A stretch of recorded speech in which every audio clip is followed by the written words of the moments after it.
Queridos amigos, bienvenidos a Una Pausa en el Camino, un programa diseñado para el estudio diario de la Palabra de Dios y su aplicación práctica para nuestras vidas. Mi nombre es Samuel del Pozo, soy pastor de la Iglesia Hispana Adventista de Glendora y la Iglesia Hispana Adventista de Pomona, en el sur de California. Antes de iniciar nuestra reflexión y estudio de esta noche, vamos a suplicar que el Espíritu de Dios nos guíe y vamos a pedir la bendición de Él en la oración. Padre Celestial, te agradecemos por la oportunidad que nos das cada día de poder tener el privilegio de suplicar la presencia de tu Espíritu, ya sea para proyectos grandes o proyectos pequeños. El proyecto de abrir tu palabra siempre requiere que nuestros sentimientos, nuestro corazón, nuestro intelecto esté abierto. Te suplicamos que tu Espíritu nos guíe en esa dirección. En el nombre de Jesús, amén. El estudio de esta oportunidad lleva por título Derribando la Torre de Babel. La Torre de Babel es símbolo de confusión y desintegración. Marca la dispersión de la familia humana original y la formación de grupos étnicos, cada uno hablando un idioma diferente. Sin embargo, el Pentecostés reunifica a la familia humana, la integra. Y querido amigo, te estarás preguntando, ¿cómo la integra? ¿Cómo el Pentecostés? Algo que ocurrió hace aproximadamente 2000 años en el inicio de la iglesia primitiva puede ser un lindo ejemplo de integración, no de confusión y desintegración. Bueno, el Pentecostés era una fiesta judía que se celebraba 50 días después de la Pascua. Era una fiesta alegre y es por eso que algunos pensaron que los discípulos hablaban así en la experiencia del Pentecostés porque estaban embriagados. Tres aspectos quisiéramos subrayar en el estudio de esta oportunidad. En primer lugar, que esta fiesta exigía que los judíos de todos los países conocidos se congregaran en Jerusalén. Jesucristo les pidió a los discípulos que no se dispersaran, sino que quedaran en Jerusalén para que recibieran la promesa. Allí, los discípulos y 120 seguidores más se reunieron en el aposento alto y se unieron en oración. Arrepentimiento y alabanzas a Dios fue lo que ellos expresaron por la gracia salvadora a través de Jesucristo. Así que esta es la primera lección de la experiencia del Pentecostés, que Dios les pidió a los discípulos que se quedaran juntos en Jerusalén. Número 2, la segunda enseñanza. En el día de Pentecostés se incluía la celebración de la entrega de la ley de Dios en el monte Sinaí. Y como esta entrega estuvo acompañada por acontecimientos milagrosos, era un día de celebración.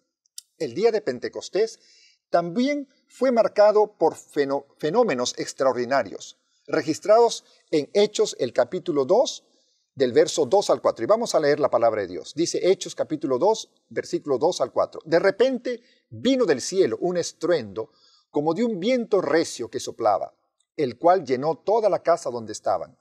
Y se les aparecieron lenguas repartidas como de fuego, asentándose sobre cada uno de ellos. Todos fueron llenos del Espíritu Santo y comenzaron a hablar en otras lenguas, según el Espíritu les daba que hablaran. ¿Cómo era posible que ahora los discípulos podían hablar en los idiomas de todos los países representados allí? Verdaderamente fue un acontecimiento sobrenatural para extender el Evangelio de Cristo, no a nivel local en Jerusalén, sino a nivel mundial.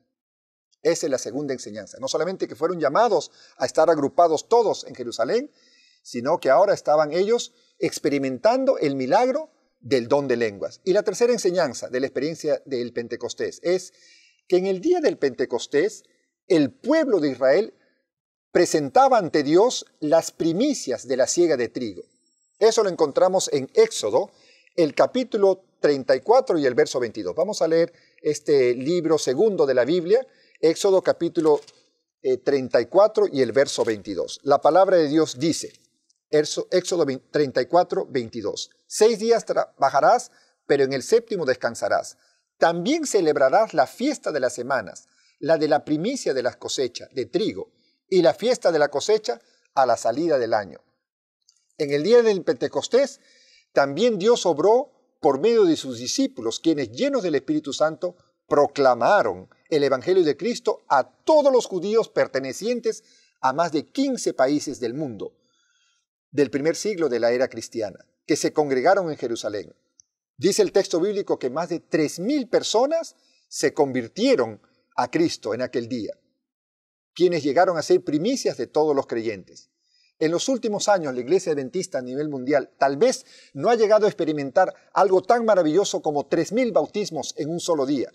Pero nunca voy a olvidar la oportunidad cuando estuvimos con el pastor Alejandro Bullón, un evangelista adventista a nivel internacional que visitó Sudamérica y en el Perú el 6 de mayo del año 2000, juntamente con nuestro presidente, que en ese tiempo era el pastor Jan Paulsen a nivel mundial.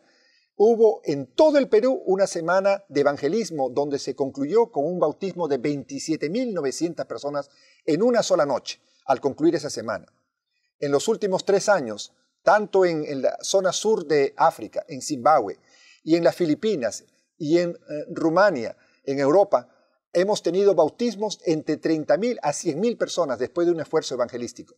Lo cual quiere decir que el Espíritu de Dios de la iglesia primitiva, cuando hay unidad, puede volvernos a dar las mismas alegrías y podemos volver a ver los mismos milagros. Estos llegaron a comprender entonces verdaderamente el sacrificio de Cristo y aceptaron con contrición de espíritu su perdón para recibir una verdadera restauración espiritual. ¿Quién sabe si entre ellos los que llegaron a estar reunidos en el aposento alto, orando y llorando por el perdón de sus pecados y una vida transformada, estuvieron gente que participó de la turba que en algún momento pidió la crucifixión de Cristo Jesús? De esta manera Dios logró unificar de manera espiritual y en escala global lo que se perdió en la Torre de Babel. Si en la Torre de Babel el mundo de ese entonces, soberbio por querer alcanzar las alturas de Dios, dijo: yo puedo a mi manera y no tengo que estar unido a mi hermano, puedo lograr hacer las cosas siguiendo mi propio derrotero. Es uno de los capítulos más tristes de la humanidad, de confusión y desintegración. Prácticamente unos 3,000 años más tarde, después de los tristes eventos de la Torre de Babel, Dios le da oportunidad al ser humano que se integre, que se una a través de esta experiencia maravillosa de que todos puedan, independientemente de sus diferencias lingüísticas o étnicas o de cultura, como las tenemos hoy en día en el siglo XXI. La Iglesia Adventista del Séptimo Día, de los 235 países reconocidos por las Naciones Unidas, tiene presencia en por lo menos 215 países. Nos falta alcanzar apenas unos 15 países para estar en todos los rincones de la tierra. Y tenemos la oportunidad de poder ver en esta historia de unidad de la iglesia primitiva la opción de poder buscar estar más cerca independientemente de las diferencias que podamos tener. En nuestra familia todos tenemos diferentes temperamentos, pero tenemos que tener un solo propósito, una sola misión, juntos hacer causa común para levantar el nombre de nuestra familia. Lo mismo en la familia de Dios. Si en la iglesia hay unos tienen talentos para el canto, otros para la predicación, otros para la visitación, capitalicemos no en las cosas que nos separan, sino en las cosas que nos unen. Vamos a ser una iglesia que va a sentir mayor gozo en alabar a Dios, porque esta unidad de la iglesia primitiva es un milagro que se puede repetir en el presente. Vamos a suplicar al Señor que nos dé la oportunidad de volvernos a reunir para el tema siguiente que vamos a estudiar, que lleva por título La unidad en el compañerismo. Vamos a concluir con una bendición que buscamos a través de una plegaria al cielo. Padre Celestial, te agradezco una vez más por esta linda oportunidad de haber estudiado tu palabra en esta lección y poder ver cómo las murallas o la Torre de Babel, que causó desintegración y alejamiento de la raza humana, pudo recibir su sanidad en la historia de la iglesia primitiva del Pentecostés. Que podamos estar más unidos por tu gracia y que tu Espíritu Santo nos termine de transformar. En el nombre de Jesús. Amén.